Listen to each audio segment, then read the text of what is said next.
Queridos irmãos, Números capítulo 17, versículo 5, assim diz a palavra do nosso Deus. O bordão do homem que eu escolher, esse florescerá. Assim farei cessar de sobre mim as murmurações que os filhos de Israel proferem contra vós. Reconheça e submeta-se à escolha soberana de Deus. Queridos irmãos, após a rebelião de Corá, no capítulo 16, algo ainda permanecia no coração do povo, que era a dúvida quanto à autoridade sacerdotal de Arão. Perceba que o problema nunca foi apenas a liderança humana, mas uma resistência à escolha divina. Por isso, Deus estabelece um sinal público e incontestável. O Senhor diz que cada tribo deveria entregar uma vara com o nome do seu líder, e a vara que florescesse indicaria o escolhido do Senhor. E o que acontece na manhã seguinte não é apenas um milagre da botânica, mas uma declaração teológica. Com isso, a primeira lição que podemos aprender no capítulo 17 do livro de Números é de que devemos aceitar que Deus é quem estabelece a autoridade espiritual sobre nós. Veja que o próprio Deus propõe o teste. Não foi Moisés mesmo tentando provar algo, foi o próprio Senhor dizendo no versículo 5 que nós lemos: O bordão do homem que eu escolher, esse florescerá. Assim farei cessar sobre mim as murmurações que os filhos de Israel proferem contra vós. Perceba, meus irmãos, que Deus, em sua condescendência, muitas vezes confirma a sua vontade por sinais externos, não por uma necessidade própria, mas por causa da fraqueza humana. Diariamente, nós questionamos os líderes falhos, e isso é legítimo. Não está errado questionar líderes que não desempenham o bom trabalho do Senhor. Mas resistir à ordem estabelecida por Deus revela um orgulho espiritual. E note que a autoridade legítima na igreja não nasce de carisma, de popularidade ou de força política, mas da escolha soberana de Deus. Portanto, submeter-se à autoridade que Deus estabelece é, em última instância, submeter-se ao próprio Deus. A segunda lição que o capítulo nos ensina é de que devemos reconhecer que Deus dá vida onde havia esterilidade. Perceba que no decorrer do texto, entre os versículos 6 e 9, no dia seguinte, a vara de Arão não apenas floresceu, ela brotou, ela produziu frutos, ela deu amêndoas. Tudo isso era feito em uma única noite.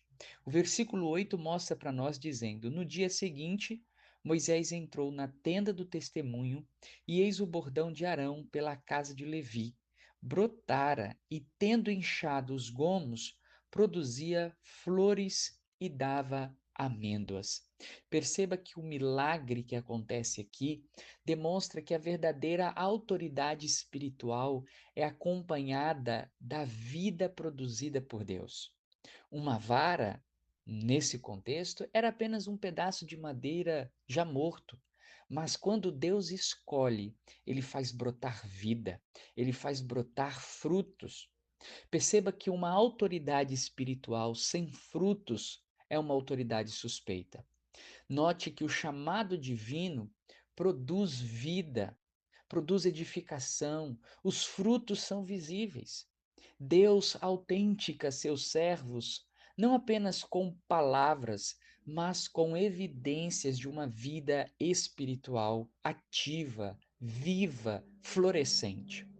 A terceira lição que podemos aprender é de que devemos temer a santidade de Deus, mas nos aproximarmos dela pela mediação que ele mesmo provê. Depois do sinal entre os versículos 10 e 13, o povo reage com temor. O versículo 13 diz assim: Todo aquele que se aproximar do tabernáculo do Senhor morrerá. Perceba que o sinal que confirmou a escolha também revelou a santidade de Deus. Quando o homem percebe a santidade divina, Ele passa desse orgulho a uma consciência da sua própria indignidade. Note que o temor pelo Senhor, pela sua santidade, é saudável, mas o modelo desesperado revela que ainda não compreendemos completamente a graça da mediação. A vara foi colocada diante do testemunho como um testemunho, como um memorial permanente. O versículo 10 diz: Disse o Senhor a Moisés: Torna a pôr o bordão de Arão perante o testemunho, para que se guarde por sinal para filhos rebeldes. Assim farás acabar as suas murmurações contra mim, para que não morram.